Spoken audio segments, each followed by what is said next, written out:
Selamat pagi siswa-siswi kelas 11 MIA. Pagi ini kamu akan melanjutkan pembelajaran tentang alat optik yang keenam. Dan bahagian yang akan kamu pelajari yaitu tentang pembiasan pada lensa cekung.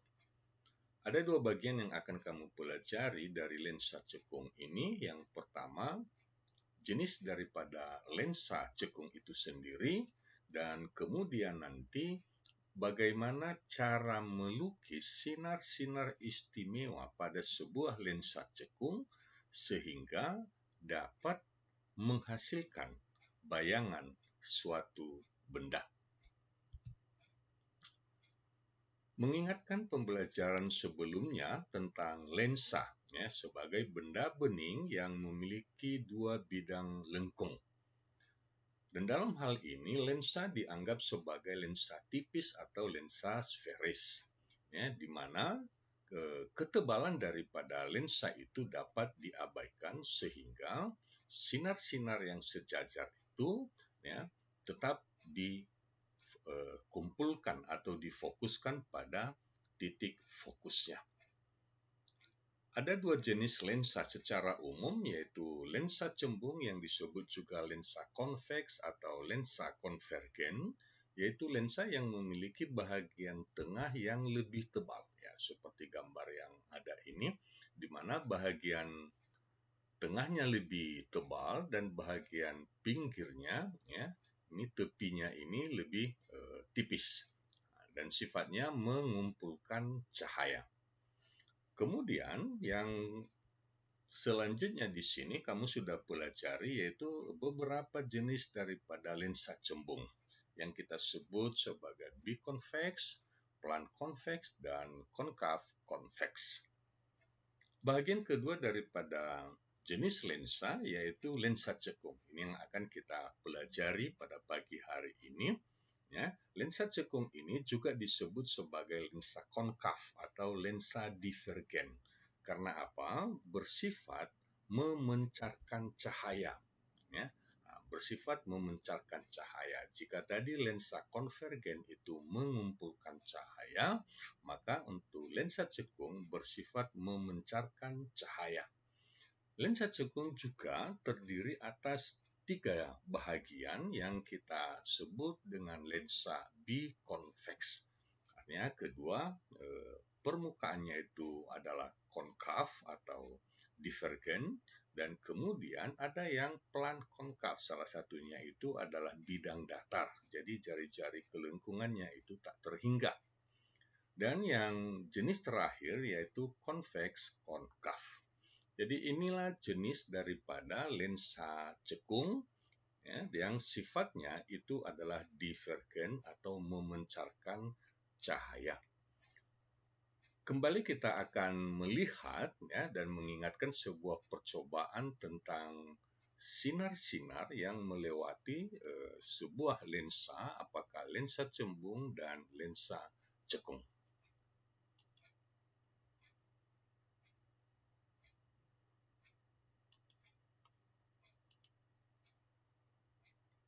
Perhatikan ketiga sinarnya, sinar ini sejajar, dan apabila sinar ini dihempang atau dilewatkan pada sebuah lensa cembung, maka perhatikan sinar yang bahagian atas yang sejajar itu dibiaskan menuju satu titik yang kita sebut nantinya titik fokus. Sedangkan sinar yang melalui pusat optiknya, yang bagian tengah itu diteruskan. Apabila yang dipergunakan adalah lensa cekung, perhatikan seolah-olah sinarnya ini bersumber pada satu titik. Sedangkan yang di pinggirnya ini menjauhi daripada atau menyebarkan cahaya.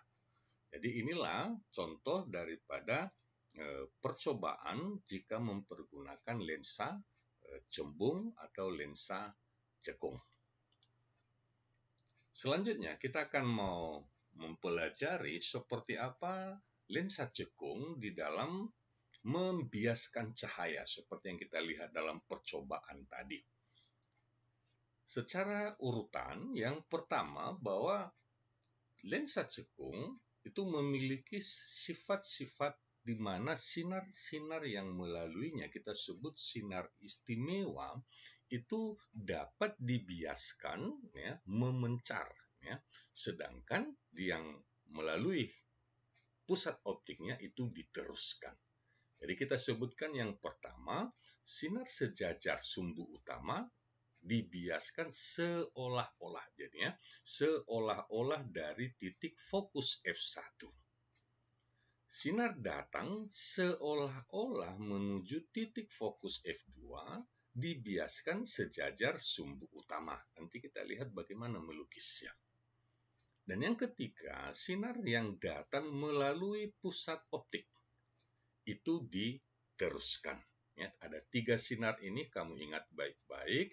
Kita lihat pada lembaran berikutnya bagaimana melukiskan sinar tersebut. Ya, melukis bayangan pada lensa cekung. Baik, yang pertama kita posisikan benda ya berada di depan lensa. Jadi inilah lensa cekung. Ya, kita sebut ini F1 karena ini adalah lensa, permukaan lensa yang terlebih dahulu dikenai cahaya, ini F1. Dan 2 kali F1 kita sebut jari-jari kelengkungan.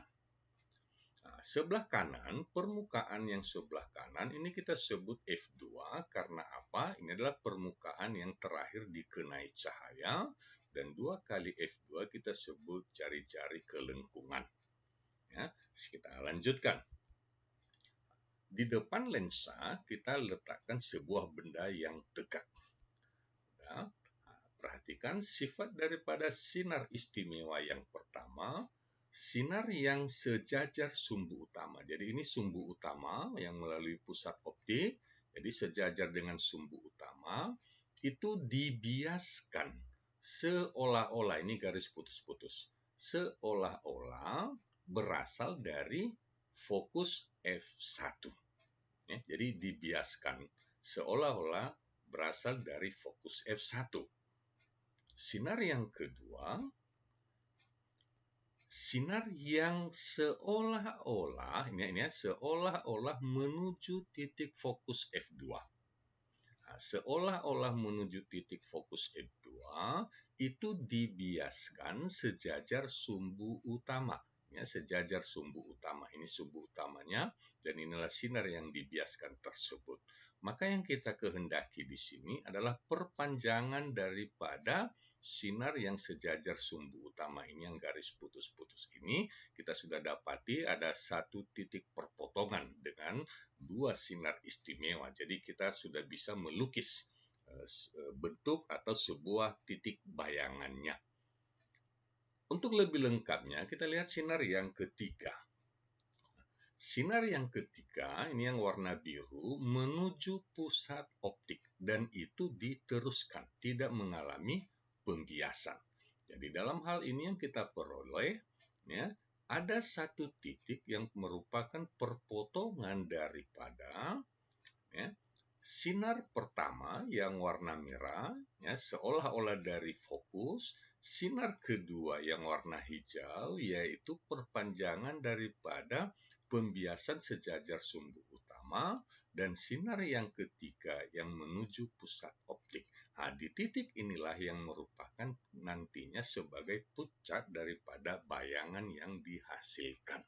Ya, jadi inilah bayangan yang dihasilkan, di mana bayangan tersebut berada di antara pusat optik dengan fokus daripada lensa itu sendiri. Kemudian berada di depan lensa dan kita lihat bayangan itu tetap tegak dia dan kemudian diperkecil. Ya, bendanya lebih tinggi dan bayangannya lebih rendah.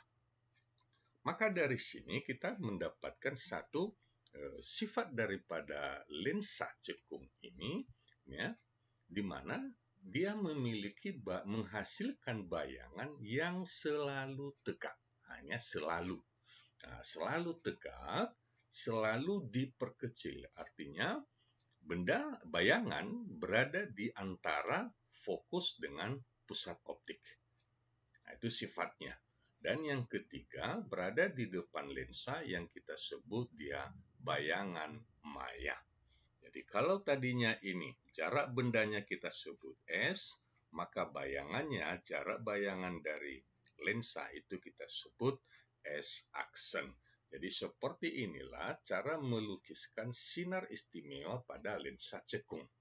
Nah, jadi dua sinar saja pun, ya, yang manapun di antara tiga sinar itu, jika sudah berpotongan, maka sudah bisa melukis titik bayangannya.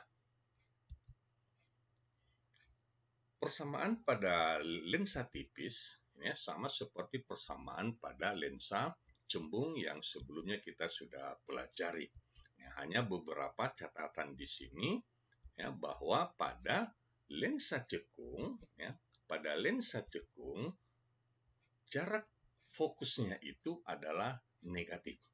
Nah, jarak fokus daripada lensa cekung itu adalah negatif, dan kemudian bayangan yang dibentuk di depan lensa yang kita sebut maya itu adalah bertanda negatif. Jadi jarak bayangan itu bertanda negatif. Jadi persamaan-persamaan daripada lensa cembung itu dipergunakan sama untuk lensa cekung. Sebagai contoh soal, di depan sebuah lensa cekung diletakkan benda tingginya 2 cm, benda tegak tingginya 2 cm. Jika jari-jari lensa 20 cm dan jarak benda ke lensa 30 cm, tentukan jarak bayangan, tinggi bayangan, sifat bayangan, dan lukis jalannya sinar. Dalam hal ini kita sudah diberitahu bahwa soal adalah lensa cekung. Berarti ya, jari-jari kelengkungannya itu 20 cm, ya, berarti fokusnya adalah setengah dari jari-jari yaitu 10 cm, dan kemudian tanda daripada fokus itu adalah negatif, berarti negatif 10 cm. Tinggi benda 2 cm dan jarak dari lensa ya, itu sejauh 30 cm. Baik, beberapa pertanyaannya A, B, C, D. Kita akan jawab secara bertahap. Pertama, menentukan jarak bayangan. Jadi, sebagai lensa cekung, fokusnya adalah negatif. Ya, maka min F sama dengan 1/S tambah 1/S aksen. Nah, maka kita peroleh 1/S aksen itu adalah minus 1/F tambah 1/S atau minus 1/10. Ya, fokusnya tadi 10, kemudian S aksennya 30.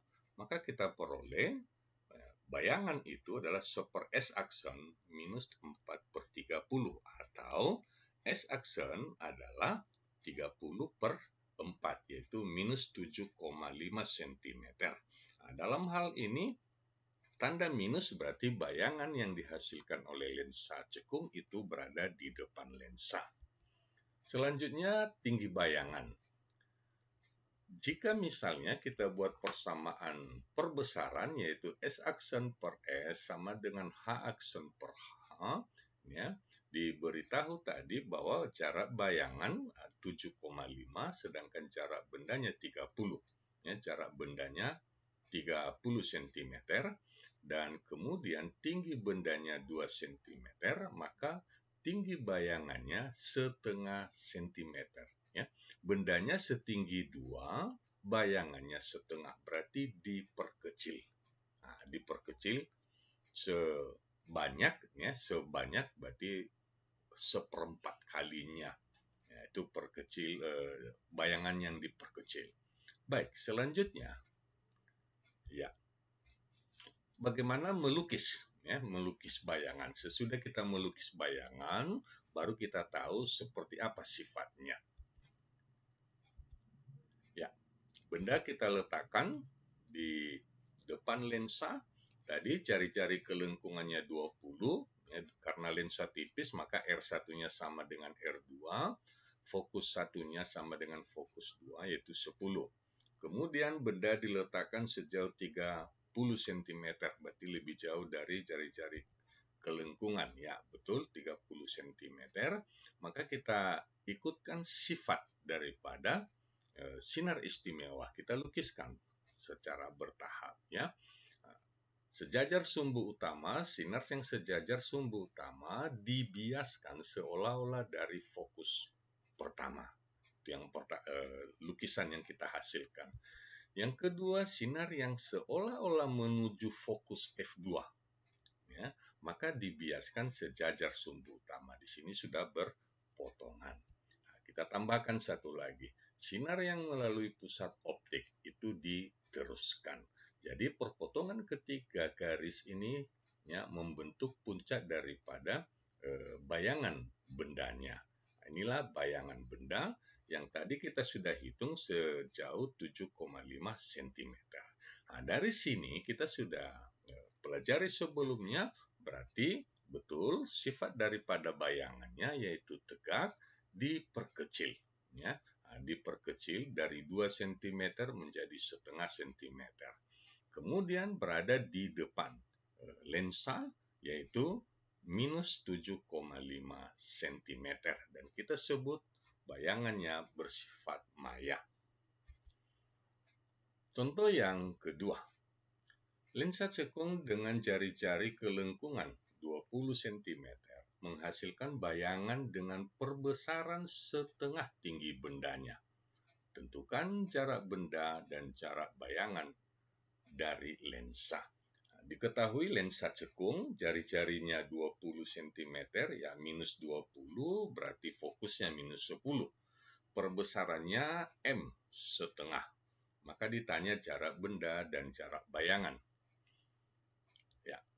Benda ya bayangan benda pada lensa cekung itu selalu berada di depan ya, di depan lensa yang kita sebut maya selalu. Dan nilainya selalu bertanda negatif karena berada di depan lensa. Itu kata kunci yang kita sudah pelajari. Perbesarannya M sama dengan S aksen per S. Tadi diberitahu perbesaran adalah setengah. Nah, ketika setengah maka kita akan mengubah persamaannya untuk menentukan nilai S aksennya, berarti S aksen sama dengan min setengah S. Nah, mengapa S aksennya menjadi minus? Karena jarak bayangan itu berada di depan lensa sehingga dia bertanda negatif. Dari persamaan itu kita masukkan ke dalam persamaan fokus. Ya, seper min F sama dengan seper S tambah seper S aksen. Jadi min F itu adalah ciri daripada lensa cekung. Jika F-nya 10, berarti min 10, seper S-nya tetap, maka kita ganti S aksen menjadi minus setengah S. Ya, jadi kalau kita sederhanakan ini, seper S dikurang. Ini naik ke atas 2 per S.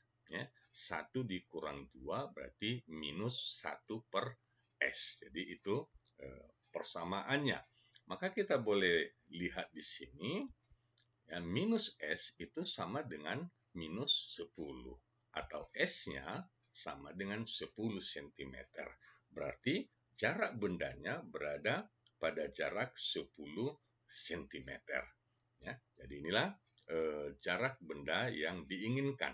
Nah, ketika jarak bendanya 10 cm, berarti jarak bayangannya berada pada minus setengah S atau minus 5 cm. Jadi inilah cara mengerjakan soal-soal untuk lensa cekung. Sampai di sini pembelajaran kita pagi ini. Kiranya kamu bisa memahaminya dan kamu bisa mengerti bagaimana cara ya, melukis bayangan sinar-sinar istimewa pada lensa cekung untuk mendapatkan bayangan sebuah benda. Terima kasih atas perhatian kamu semua. Sampai jumpa pada topik selanjutnya. Salam sehat untuk kamu semua.